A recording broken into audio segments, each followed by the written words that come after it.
Hey,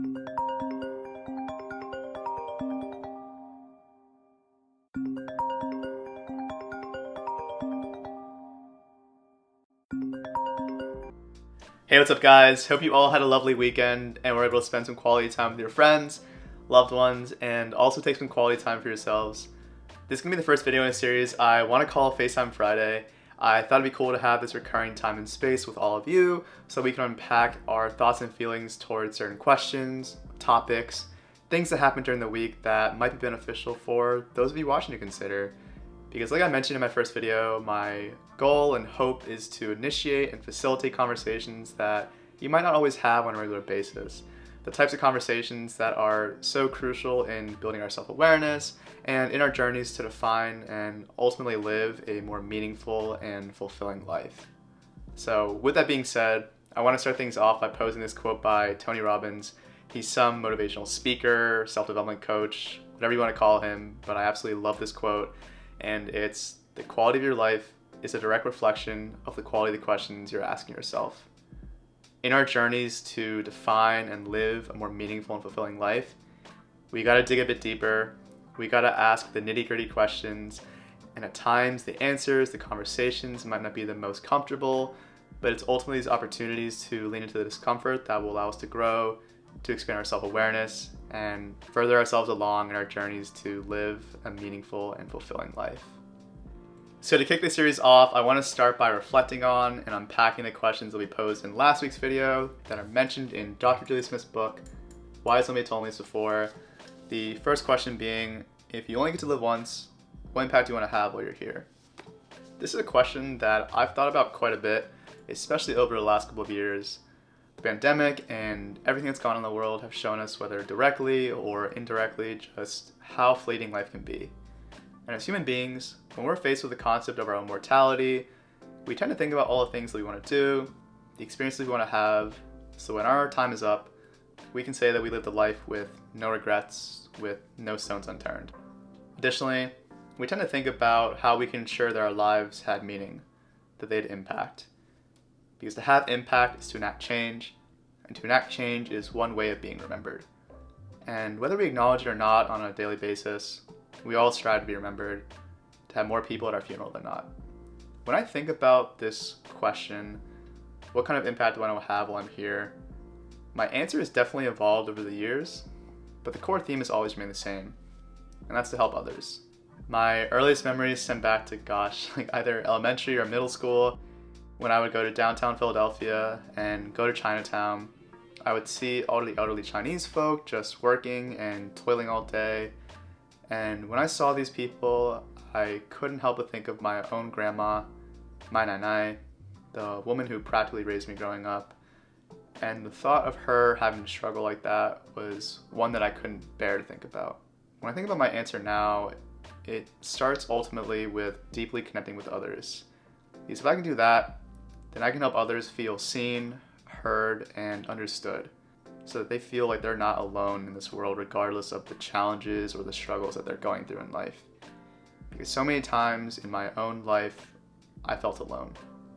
If I can live in alignment with this answer each and every day, then who knows how much impact I'll be able to have in a week, month, year, decade, however much time passes between now and when death, life's proverbial bouncer, tells me I gotta go. Moving on to the second question, what do you want to stand for in relationship to yourself, your health, and personal growth? What is important to you about these? If you had asked me this question 2 years ago, I would have honestly struggled to answer it because I didn't have the greatest relationship with myself, much less any resemblance of a relationship at all. But in the time since, having put in the work to better understand myself, to love myself more, I can confidently say the most important attribute of the relationship with myself is authenticity. To me, being authentic means being intentional with my time, so doing the things that make me feel alive, that help me fulfill my purpose in life, and also spending it with the people who bring me genuine joy. On top of all this, I'd add being my own best friend and support system. Because as I mentioned, I seriously neglected my relationship with myself for the longest time, and I struggled with loneliness because I didn't love myself. And when you don't love yourself, it's pretty hard to want to, much less enjoy spending time alone. At the end of the day, the most important relationship is the one with yourself, because there is no one you're going to spend more time with in this life. So you might as well do yourself a favor and try to work on this relationship with yourself to the best of your ability. When I think about health, I really believe that it boils down to a few key areas: physical health, mental and emotional health, and spiritual health. From my point of view, all these areas need to be perfectly balanced, because if they're not, if one area gets stretched a little too far, similarly to a thread on a spider's web, it begins to pull in the other areas, resulting in imbalance or turbulence in one's life. When all these areas are balanced, then I truly do believe that I'm my best self, and when I'm my best self, then I'm most equipped to serve others and to fulfill my purpose in life. When I think about personal growth, it honestly started out pretty egoistical. Whether I realized it or not at the time, I saw personal growth as a way to somehow convince myself that I was above other people, which I recognize now as one of the most glaring signs of insecurity. The way I understand my past self, if I was figuratively above other people, sort of like being 6'5" in a crowd when in reality I am a 5'10" king, it would increase my odds of being seen and heard, because growing up, I felt anything but seen and heard. But to be seen and heard is one thing, and to be understood is a completely different thing. And it really took me going on my own journey to better understand myself, to realize that as human beings, what we really strive for is to be understood. For to be understood, it means that our experiences, especially the painful ones, to make sense to and resonate with somebody else, and that we're not alone in this world. When I think about personal growth now, I really see it as a means to honestly and most importantly improve my ability to better serve others and fulfill my purpose in life.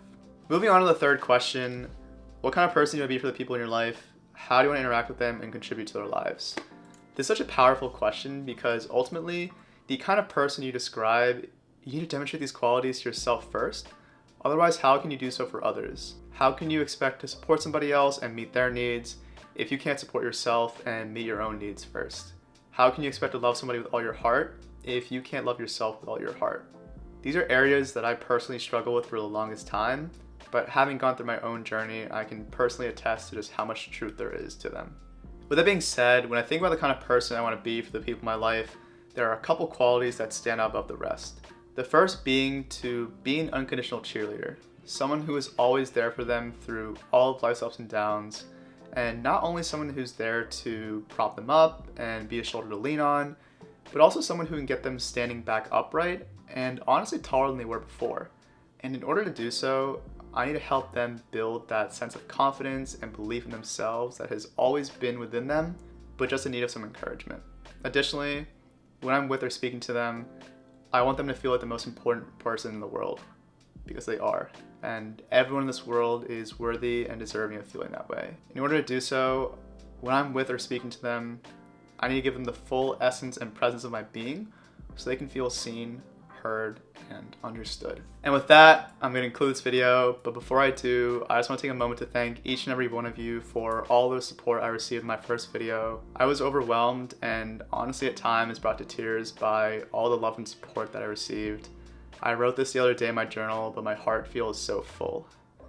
For some of you to send me messages saying that you resonate with the content, or to even share your own stories with me, that means the world to me, and I am so incredibly grateful.